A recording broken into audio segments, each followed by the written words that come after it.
listen, life is extremely difficult as a man. It's very fucking hard.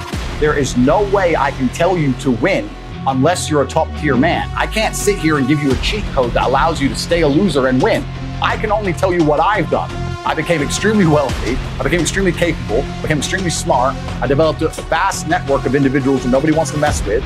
And I set up a life that makes me difficult to damage. The world you now live in is so competitive that if you're not a competitive male, you're going to be perma-depressed. You don't have a mental disease. You're just in a competitive environment and you are losing.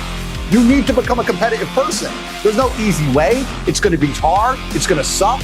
But if you get to top G, the name, if you get there, it's a life worth living. Chess is a fantastic game because in the game of chess, there's no luck. If you lose, no matter how well you play, if you lose, at some point you made a mistake. Even if it's the most minor mistake, you made a mistake. So you learn to understand that no matter what happens to you, if you lose a scenario, you made a mistake. Maybe it's a tiny one, maybe it was 2 years ago, whatever, but you made a mistake. And you learn absolute and utter accountability for your mistake. And that mentality is extremely powerful to apply to all things in life.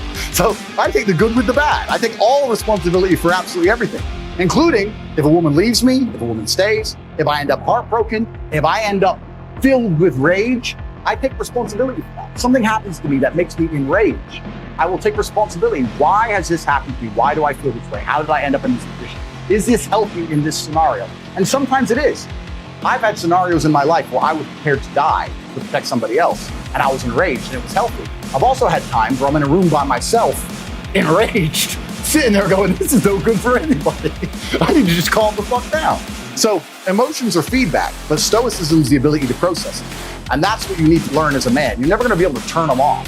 You're gonna feel them. You have to learn how to process them and turn them into a positive. It's energy, it's unlimited energy. I say this all the time. I say that the biggest periods of transformation in my life is when everything was going wrong. When my life was going good, I'm not a hedonistic person. I don't do drugs, I don't gamble, I don't do prostitutes, I don't do anything that hedonistic. But I'll certainly go on the yacht with a bunch of women I know and chill and have some vodkas and that. When life's smooth, then it's semi-hedonistic, pretty relaxed.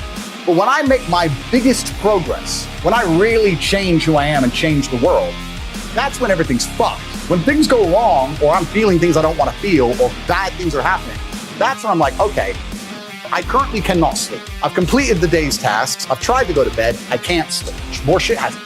That's when the amazing things happen in my life. When I was heartbroken, I hit the gym hard, right? If something goes wrong with your payment processor, that's when you get fucking inventive. That's business, right? That's when you get inventive. So all the bad things that happen to you as a man, if you're stoic, you get to take unlimited energy. Heartbreak is unlimited energy. So is depression. So is rage. So is sadness. All these negative emotions they tell you to collapse behind. It's like Bruce Lee says, be like water. And people see that as be fluid and just go with the flow.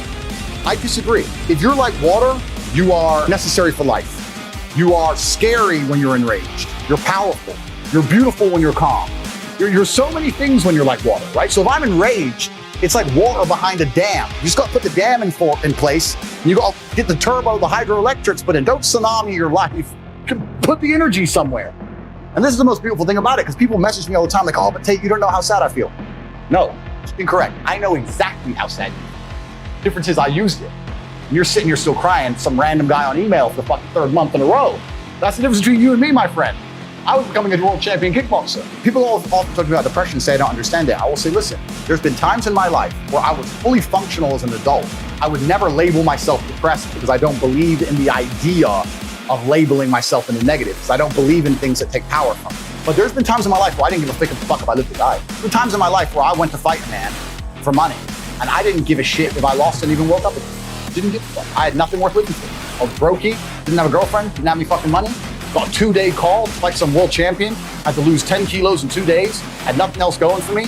Got on a plane to Dagestan and fucking won. I say this all the time. I say the best things that ever happened to me are the worst things that ever happened to me. All the trauma and bullshit I've been through in my life are the best things that ever happened. Because as a man, if you've not had a difficult life, you cannot be good at being a man. Being a good man and being good at being a man, they're two slightly different things. But to be good at being a man, you need to have been through so much shit that when the Matrix deletes your entire life from the internet and starts lying about you at mass, and people start doing protests wanting you fucking hung, and they're looking for your family members, and reporters start calling every ex-girlfriend you've ever had, trying to convince them and bribe them to lie, to come out and say you're something you're not. when they're genuinely out to put you in jail, that you can sit there and be focused and stoic enough to go, you know what? Okay, off the chessboard, what's gonna happen? Who's trying to shoot me right now? Nobody. Okay, so it's better than it was a couple years ago. Okay, you're never gonna be capable as a man if you've not had trauma. The best men ever have had trauma. If you call a police officer, you need a brave police officer. He ain't gonna be brave unless he's been through shit. Yeah. And this is what I say. People email me their long lists of all the bad things that happened to them, and I reply, fantastic. You are so lucky. You have all the building blocks to become the exact kind of man you want to be.